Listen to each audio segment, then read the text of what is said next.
Olá, seja bem-vindo ao meu podcast Clube do Livro. Esse podcast tem como foco falar de livros, de assuntos variados. Eu também sou autor, eu também publico livros e eu gostaria de aproveitar essa pequena pausa.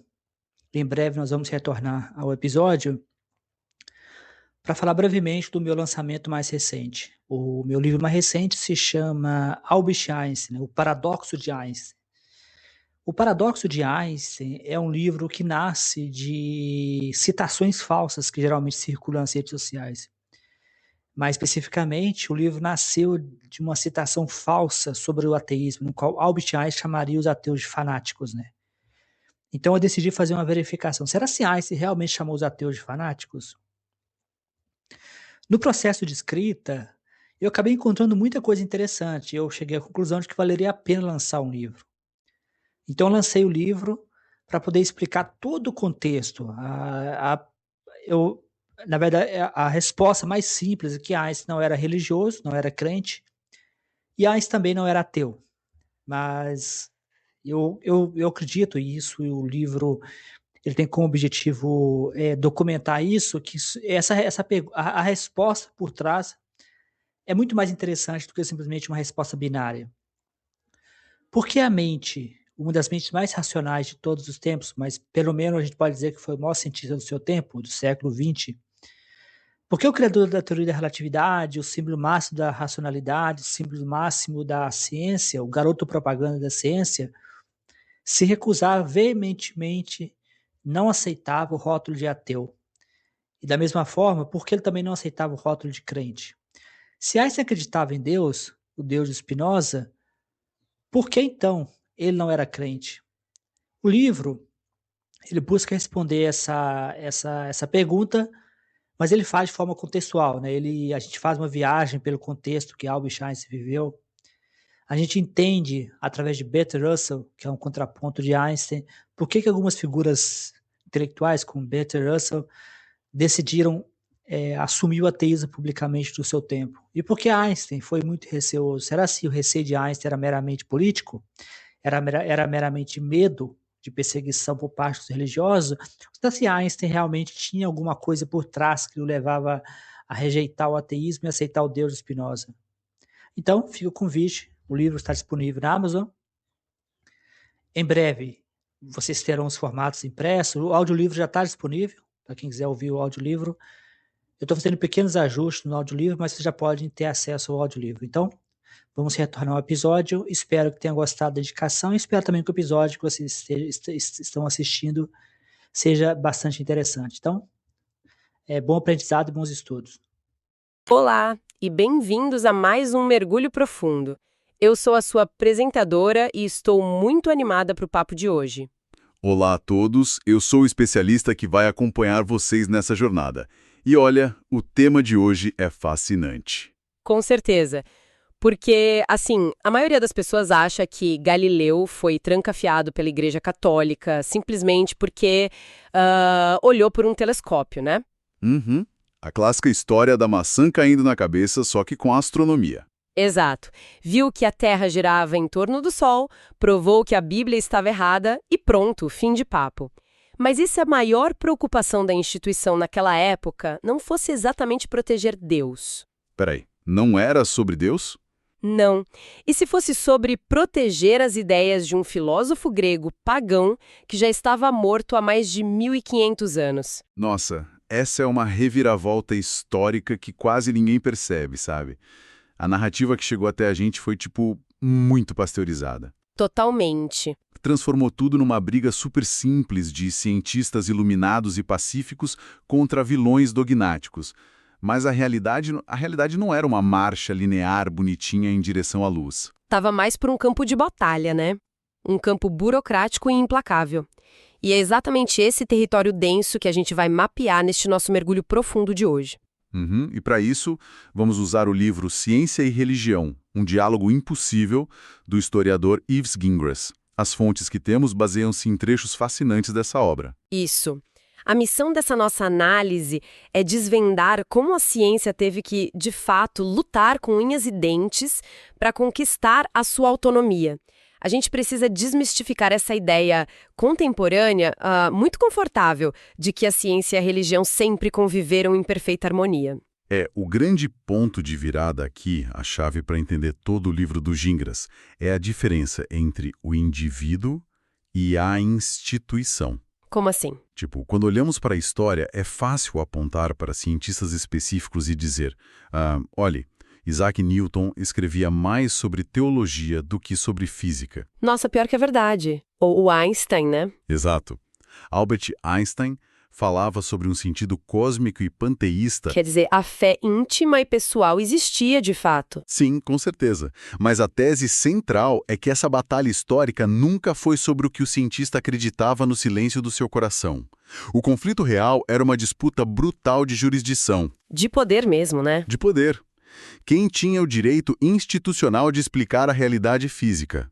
Quem ditava as regras do que podia ou não ser impresso e ensinado nas universidades? O que, aliás, nos leva a um fenômeno bem curioso. O autor do livro critica duramente uma tendência atual entre alguns historiadores modernos. A famosa tese da complexidade. Isso. Pelo que eu entendi das nossas fontes, parece que existe quase um esforço acadêmico para tentar apagar esse conflito institucional. Quase como se quisessem reescrever a história para que todo mundo parecesse amigo. É bem por aí. O Gingras critica historiadores contemporâneos como o John Hadley Brooke ou David Lindbergh, que argumentam que a relação entre ciência e religião sempre foi tão rica e complexa que não dá para falar em um conflito real. Eles meio que passam um pano para a censura. Exatamente. Eles chegam a diluir o peso da censura. Alguns textos acadêmicos recentes até tentam argumentar que a Inquisição, ao censurar cientistas, acabou forçando eles a formular provas melhores. E que isso teria sido tipo positivo para a ciência. Ok, vamos desempacotar isso. Peraí. Ver o lado positivo na ameaça de tortura e na censura de livros? Pois é. Absurdo. Isso soa como uma ginástica retórica gigantesca, sabe? Para ignorar o fato inegável de que instituições religiosas calaram ativamente a pesquisa empírica. É uma tentativa de higienizar o passado, não tem outra palavra. E para provar que o embate institucional foi muito real, a gente precisa voltar bem antes de Galileu ou Copérnico. A raiz dessa guerra começa com uma censura filosófica maciça na Idade Média. Caramba, tão longe assim? Sim. O primeiro grande choque, o que a gente chama de conflito de faculdades, estourou no século XIII, mais precisamente na famosa Condenação de 1277. O que estava acontecendo em 1277 que gerou tanto pânico? Porque, nossa, faz muito tempo. Então, as faculdades de artes nas universidades que estavam surgindo na Europa começaram a devorar as traduções recentes da filosofia natural de Aristóteles. Aquele Aristóteles grego? Ele mesmo. E a filosofia natural daquela época era o equivalente à nossa ciência básica de hoje, né? Era a tentativa de explicar a biologia, a física, o movimento dos astros. O problema é que o Aristóteles era um grego antigo que não lia a Bíblia. Bom, meio difícil ele ler a Bíblia sendo grego antigo, né? Pois é, a física dele afirmava, por exemplo, que o mundo era eterno, que não teve um começo. O que obviamente colide de frente com o livro do Gênesis e toda aquela narrativa da criação. Exato. Então, o bispo de Paris, na época, o Etienne Tempier, sentiu que a autoridade teológica estava ameaçada por esses professores de filosofia. O que ele fez? Promulgou uma lista oficial condenando 219 proposições baseadas no pensamento aristotélico. 219 é muita coisa. Muita coisa. Qualquer acadêmico que ensinasse aquelas ideias seria sumariamente excomungado. Essa condenação cimentou uma hierarquia institucional blindada. A filosofia, e por extensão, qualquer estudo da natureza, se tornou oficialmente a serva da teologia. Quer dizer, para quem nos ouve conseguir visualizar isso, imagina uma corporação moderna. Não estamos falando de um debate amigável de ideias no refeitório, sabe? Não é um cafezinho que tarde. Não é. É como se o Departamento de Recursos Humanos, que no nosso caso é a teologia, baixasse um decreto dizendo ao Departamento de Tecnologia da Informação, que é a filosofia, exatamente quais softwares eles podem instalar nos computadores da empresa. Perfeito. E se o pessoal de TI argumentar, tipo, olha, o sistema vai travar, o RH simplesmente diz que não importa, porque a cartilha de regras da empresa é a verdade suprema e ponto final. Essa analogia da jurisdição corporativa é muito boa, sério. Mas eu só adicionaria um detalhe crucial para dar a escala real do problema. A teologia em 1277 não era só RH. Era o que, então? Ela era o CEO, o Conselho de Administração inteiro e ainda o departamento jurídico, com poder absoluto para demitir e processar criminalmente qualquer funcionário. Nossa! Se a verdade revelada ditava uma coisa, a observação do mundo físico simplesmente não tinha autoridade para contradizer. Era o topo da pirâmide. Mas tinha um problema prático gigantesco aí, né? Porque o Aristóteles era, de longe, o sistema mais completo e lógico para explicar o mundo físico que eles tinham. O conhecimento dele era muito bom para ser simplesmente jogado no lixo. Com certeza. E aí é que entra uma das figuras intelectuais mais importantes da Igreja Católica para tentar resolver esse impasse. Tomás de Aquino. Ah, o Tomás de Aquino. O que ele fez? Ele fez um trabalho monumental de engenharia intelectual. Ele percebeu que a Igreja não poderia simplesmente banir o Aristóteles para sempre, então ele decidiu cristianizar o filósofo. Como se cristianiza um filósofo morto? Ele reinterpretou a filosofia natural aristotélica, aparando todas as arestas que contradiziam a fé. Onde Aristóteles falava de um primeiro motor imóvel que mantinha o universo girando, Tomás de Aquino disse: opa, isso é apenas outra forma de descrever o Deus cristão. Ah, espertinho. Muito. Ele integrou a física grega à teologia católica de forma tão profunda e elegante que o Aristóteles se tornou basicamente a ciência oficial da Igreja. E é fascinante pensar nisso, porque ao resolver o problema no século XIII, o Tomás de Aquino, meio que sem querer armou uma bomba relógio colossal para o futuro, né? Perfeitamente colocado. Por que você acha que foi uma bomba relógio? Porque, veja bem, ao fundir o modelo físico de Aristóteles com a verdade inquestionável da Bíblia, eles transformaram a ciência numa questão de salvação espiritual. A física de Aristóteles dizia que a Terra era imóvel e era o centro exato do universo, certo? Sim, o geocentrismo. O céu era perfeito e imutável. Então, como a Igreja oficializou isso, desafiar a física passou a ser o mesmo que desafiar a autoridade do próprio Deus. O sistema ficou rígido demais. Qualquer descoberta nova que tirasse a Terra do centro fatalmente seria lida como um ataque direto ao alicerce da Igreja. Exato. Virou heresia discordar de como as estrelas se moviam. E é exatamente nesse cenário altamente inflamável que surge um astrônomo polonês chamado Nicolau Copérnico, no século XVI. Início do século XVI, e o Copérnico desenvolve o heliocentrismo. Ele coloca matematicamente o Sol no centro e faz a Terra girar. E ele estava, assim, aterrorizado com o que tinha nas mãos. Ele sabia do perigo. Tanto que ele adiou a publicação da obra-prima dele, o livro Sobre as Revoluções das Esferas Celestes, até o ano da própria morte, em 1543. Ele conhecia o peso institucional disso tudo. O próprio Copérnico era um cônego da Igreja Católica. Ele tentou de tudo para se proteger, dedicando o livro ao Papa Paulo III. Jogando charme para o chefe. Exatamente, argumentando que cálculos melhores ajudariam até o calendário da Igreja. Mas o que realmente o salvou da censura imediata, e isso é muito louco porque aconteceu sem que ele soubesse, ele já estava no leito de morte, foi um hack. Um hack intelectual. Sim, um hack impressionante feito por um teólogo luterano chamado Andreas Osiander, que estava supervisionando a impressão do livro. Ah, aqui é que a coisa fica realmente interessante. O Osiander escreveu um prefácio anônimo, certo? Isso mesmo. E esse prefácio é uma manobra de mestre. Ele basicamente diz para o leitor, olha, atenção, não levem essas ideias a sério como a realidade física do universo. Colocar o Sol no centro é apenas uma ferramenta matemática imaginária, uma hipótese útil para calcular tabelas astronômicas. É brilhante.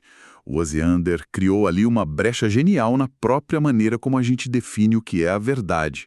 O que na filosofia se chama de epistemologia, né? Ele separou totalmente a matemática da realidade física. É quase como aqueles termos e condições de um aplicativo, sabe? Um texto gigante que ninguém lê com atenção, mas que serve como um escudo legal para evitar processos de heresia. Foi um escudo legal perfeito. E a Igreja Católica, curiosamente, adorou essa solução pragmática. Eles aceitaram. Aceitaram. Esse conceito virou o que o Gingras chama de Epistemologia Católica, que mais tarde seria ferozmente defendida pelo cardeal Bellarmino. Pera, o Bellarmino? O mesmo que condenou o Giordano Bruno à fogueira? Ele mesmo. A regra imposta era a seguinte: a mente humana e a ciência não têm a capacidade de atingir a verdade absoluta da arquitetura de Deus. O papel de um astrônomo não é descobrir como o universo realmente é, mas apenas, e essa é a frase-chave, salvar as aparências. Entendi. Salvar as aparências significa criar modelos matemáticos fictícios que funcionem no papel, né? Que prevejam onde o planeta Marte vai estar na próxima terça-feira, mas sem ter a ousadia de afirmar que Marte e a Terra são planetas físicos de verdade, flutuando no espaço. Isso mesmo.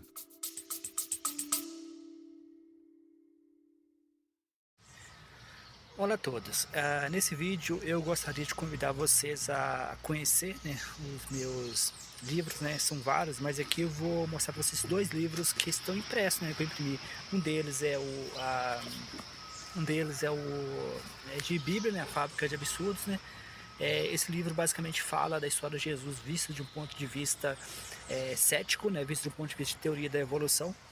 Então, eu queria convidar vocês a conhecer o livro, né? O livro faz uma análise da história de Jesus, mas sempre pensando do ponto de vista cético, né? E sempre pensando do ponto de vista de que a história de Jesus foi uma história construída com um objetivo muito parecido com personagens de quadrinhos, como Wolverine, Superman. São personagens que são criados em momentos específicos da história, né? No caso do Superman, foi uma depressão nos Estados Unidos. Nós temos Jaspion, todos esses personagens que são criados por culturas como a japonesa, em momentos de dificuldade. Jesus foi muito possivelmente criado em um momento difícil no Império Romano, no qual havia muita repressão da parte do Império Romano. Então, um convite para vocês conhecerem. O segundo livro que eu queria sugerir para vocês é A Revolução Ateísta, né? A Revolução Ateísta é um livro relativamente curto, como vocês podem ver, no qual eu faço uma análise, a introdução nesse caso, né? O livro será lançado em volumes, né? Esse aqui é o volume 1, a introdução. Os outros volumes ainda não estão disponíveis, mas vocês já podem encontrar na Amazon. Então eu queria convidar vocês a conhecer o meu livro A Revolução Ateísta, a Última Minoria Silenciada. E a gente precisa deixar claro que essa não foi apenas uma ferramenta de repressão do lado católico, viu? A censura protestante operava pela mesmíssima lógica burocrática. É mesmo, eles também censuravam. Muito. O Johannes Kepler, que era um luterano devoto e também era copernicano, enfrentou uma censura fortíssima dos teólogos da própria denominação dele, em Tübingen. Eles aconselharam ao Kepler a manter as crenças realistas dele em segredo absoluto. Basicamente um cala-boca. Disseram na cara dele: aplica matemática, mas não tente explicar a física real do mundo, ou seu trabalho nunca será publicado. Nossa! Mas, vem cá.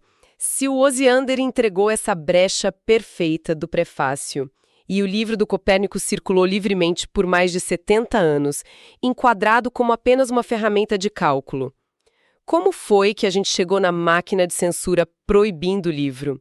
O que quebrou esse acordo de paz silencioso? Bom, a Congregação do Index, que era o Conselho do Vaticano que bania livros hereges, entrou em ação em 1616, porque alguém se recusou a jogar esse jogo do faz de conta.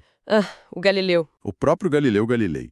Ele entrou em cena, construiu um telescópio muito mais potente e pela primeira vez olhou de verdade para o céu. E ele não viu aparências matemáticas, sabe? Ele viu a realidade física. Ele viu as coisas como elas eram. Exato. Ele viu montanhas e crateras na Lua. Ele viu que Júpiter tinha as próprias luas girando em torno dele. O universo que o Galileu enxergou não era um modelo abstrato, perfeito e imutável de Aristóteles. Era caótico, era de pedra e girava ao redor do Sol. E aí, em vez de recuar e focar só nas equações da matemática, o Galileu decidiu argumentar teologia com os teólogos, né? Ele tentou reescrever as regras da jurisdição. Sim, ele comprou a briga. Ele escreveu a famosa carta à Grã-Duquesa Cristina. Lá, ele tentou estabelecer uma fronteira clara entre os domínios do conhecimento. Ele até buscou respaldo na própria tradição da Igreja, citando o cardeal Barônio e, indiretamente, o Santo Agostinho. E a citação é brilhante, pelo que lembro, é algo como: a intenção do Espírito Santo nas Escrituras é nos ensinar como se vai ao céu e não como o céu funciona. Sensacional, não é? É. Tipo, deixem a física para os físicos e a salvação para os padres. Parecia uma proposta super razoável de separação de poderes. Parecia. Mas a instituição de Roma não ia ceder o monopólio da verdade física assim tão fácil. O Tribunal da Inquisição avaliou o heliocentrismo e, em 1616, emitiu uma injunção estrita. A tal da Ordem de Silêncio. Exatamente. Ordenaram ao Galileu que abandonasse a ideia de que o Sol estava no centro e que a Terra se movia. Disseram que a teoria era, e eu cito, filosoficamente tola e teologicamente herege. O livro de Copérnico foi suspenso sob a marca de Donec Corrigatur, Que significa? ou seja, banido até ser corrigido. Todas as referências à realidade física tinham que ser riscadas. E o Galileu foi silenciado. E ele ficou quieto por um tempo. Mas a história mostra que o Galileu não era apenas um gênio da física, né? Ele era um homem do mundo político. Era basicamente o cientista popstar da época. Super bem relacionado. Protegido pela poderosíssima família Médici lá em Florença. E em 1623 acontece o que ele mesmo chamou de uma conjuntura admirável. Um amigo pessoal dele, o cardeal Maffeo Barberini, um cara que adorava artes e ciências e já tinha até escrito poemas elogiando Galileu, foi eleito Papa Urbano VIII. E aí o Galileu cometeu um erro que muitos cometem ao lidar com o poder institucional. Ele confundiu capital político pessoal com imunidade. Achou que estava protegido. Achou. Ele teve 6 audiências com o novo Papa. O Papa Urbano VIII disse que o Galileu poderia sim voltar a escrever sobre os modelos astronômicos, desde que tratasse ambos, o da Terra no centro e o do Sol no centro, de forma equilibrada e puramente hipotética. A velha regra da hipótese. Isso. O Galileu então passa os próximos anos escrevendo o famoso Diálogo sobre os 2 grandes sistemas do mundo. E aqui, gente, é onde ele comete um erro de cálculo monumental. Uma falha, assim, terrível na estratégia de relações públicas dele.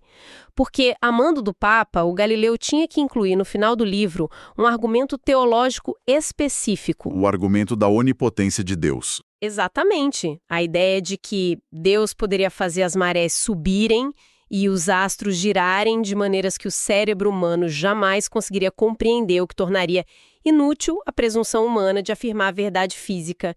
E o Galileu incluiu esse argumento, imposto pelo Papa. Mas sabe o que ele fez? Ele colocou na boca do Simplício, Sim, ele colocou o argumento na boca de um personagem chamado Simplício. que no formato de diálogo do livro era o defensor ultrapassado, cego e muito teimoso da física do Aristóteles. O Simplício passa o livro inteiro, a gente está falando de centenas de páginas, sendo intelectualmente atropelado, refutado e encurralado pela lógica dos personagens que representavam o Galileu. Para quem nos escuta e entender o tamanho desse deslize político, vamos usar de novo aquela analogia do mundo corporativo moderno.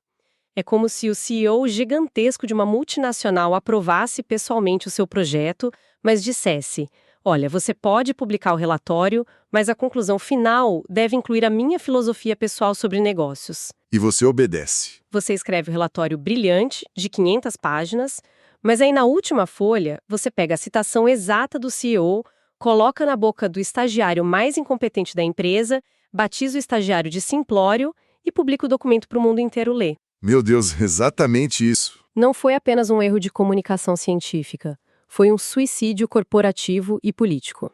Uma leitura brilhante da dinâmica de poder.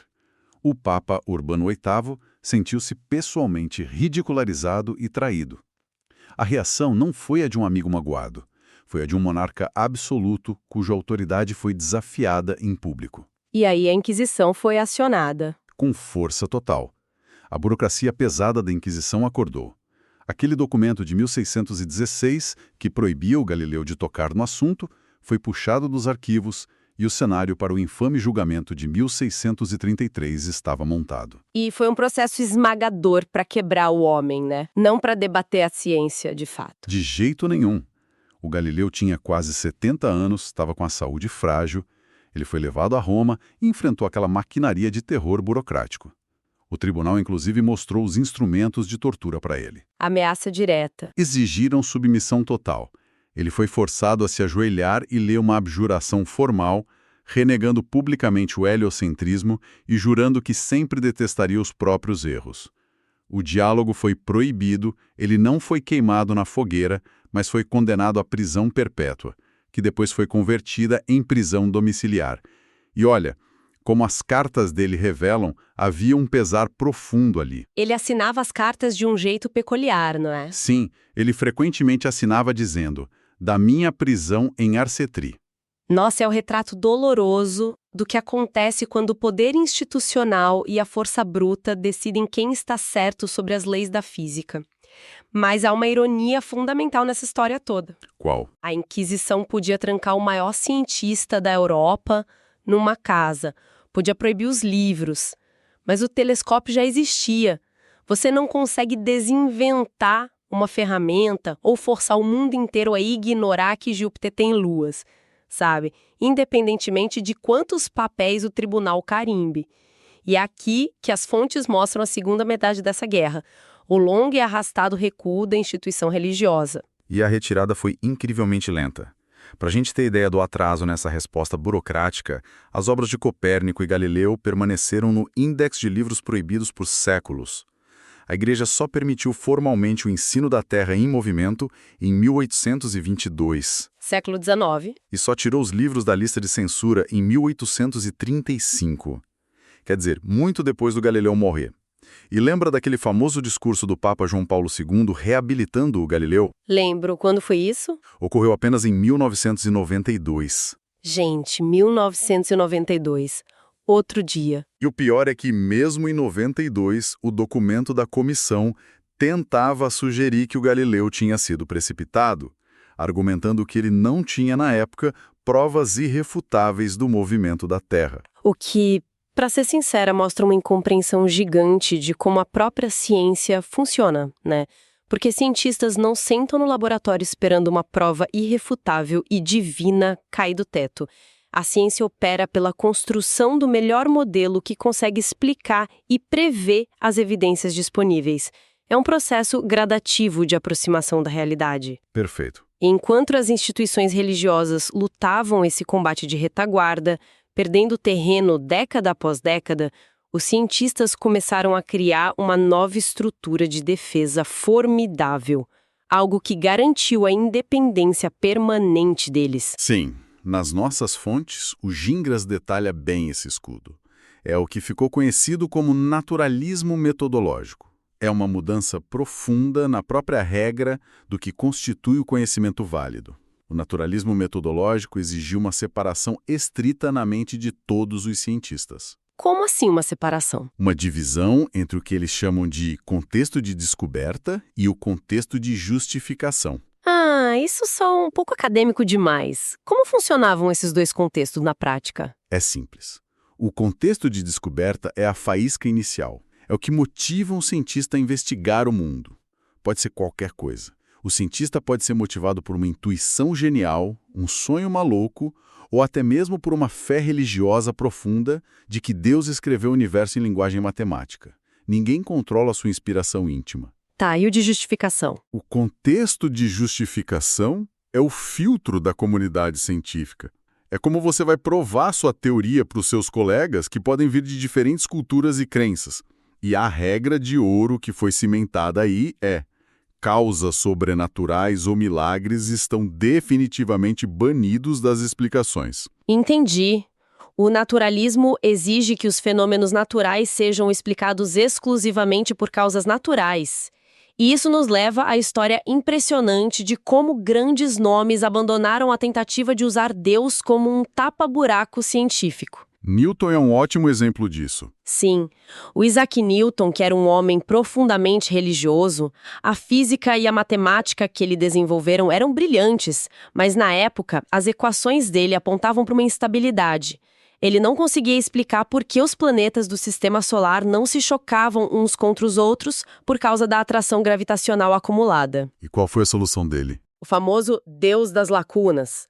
Ele sugeriu que Deus intervinha no universo de tempos em tempos para realinhar as órbitas e impedir o colapso do sistema. Só que aí o jogo já tinha mudado, né? A ciência não aceitou que o Newton usasse Deus como uma constante matemática de correção.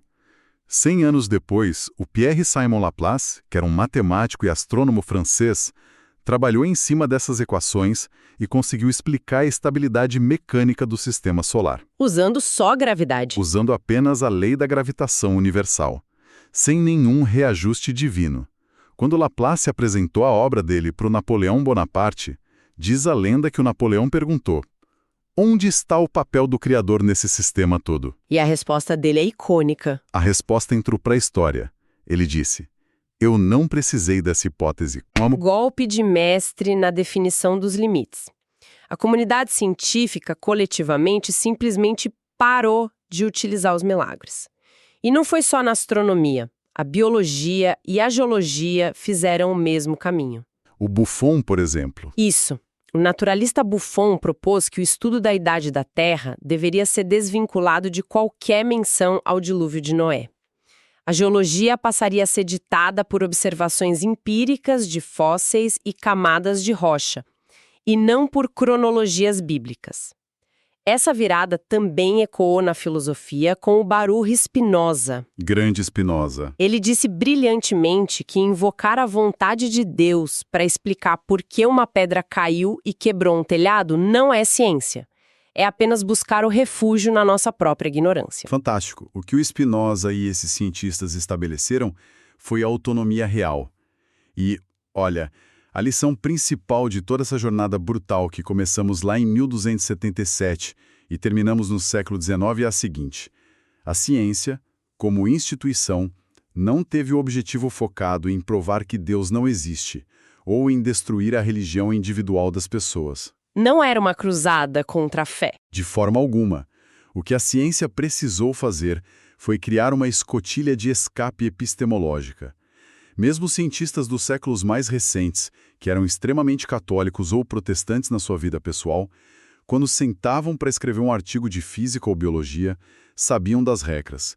Eles sabiam o que escrever e então, aqui um milagre aconteceu no meio da equação, garantiria que nenhum outro cientista os levasse a sério. A autonomia conquistada significou tirar o Departamento de Recursos Humanos, que não entendia nada dos sistemas físicos, do controle da pesquisa natural, o que torna toda essa discussão não apenas uma aulinha de história antiga, mas um alerta profundamente vital para o presente e para o futuro. Sem dúvida. O livro do Yves Ingras deixa muito claro que a liberdade da ciência em investigar o mundo físico não é um fenômeno automático, sabe? Não é pacífico. Não brotou naturalmente nas mentes porque os humanos são racionais por natureza. Quem dera fosse assim. Né? Pelo contrário, foi uma vitória institucional duramente conquistada durante séculos, lutando contra forças de censura massivas. Esse histórico revela o perigo estrutural colossal que existe quando uma instituição, não importa o quão benevolente ela julgue que sejam suas intenções morais, tenta impor as suas crenças como limites investigativos. Se a religião institucionalizada no Ocidente lutou de forma tão brutal e organizada para controlar a jurisdição do que era verdade, a gente precisa estar ciente de que o poder institucional nunca tolera o vácuo. Ele sempre tenta se preencher. Exato.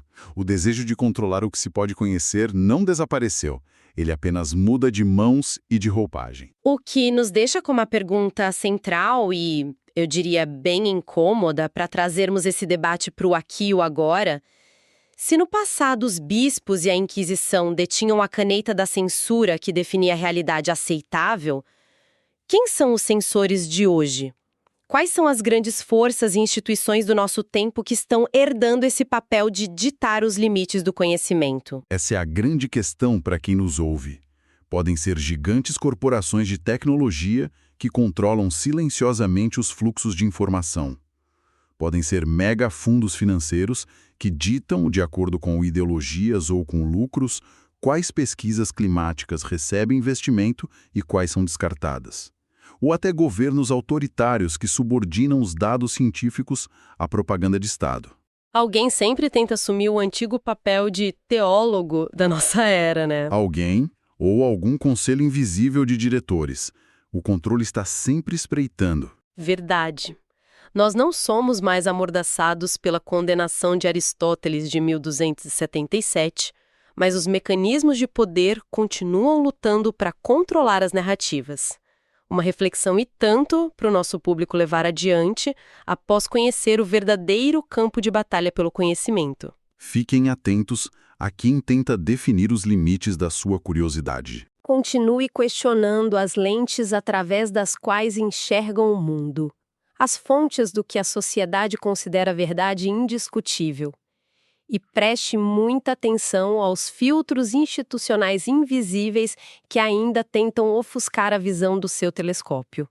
Até o nosso próximo mergulho.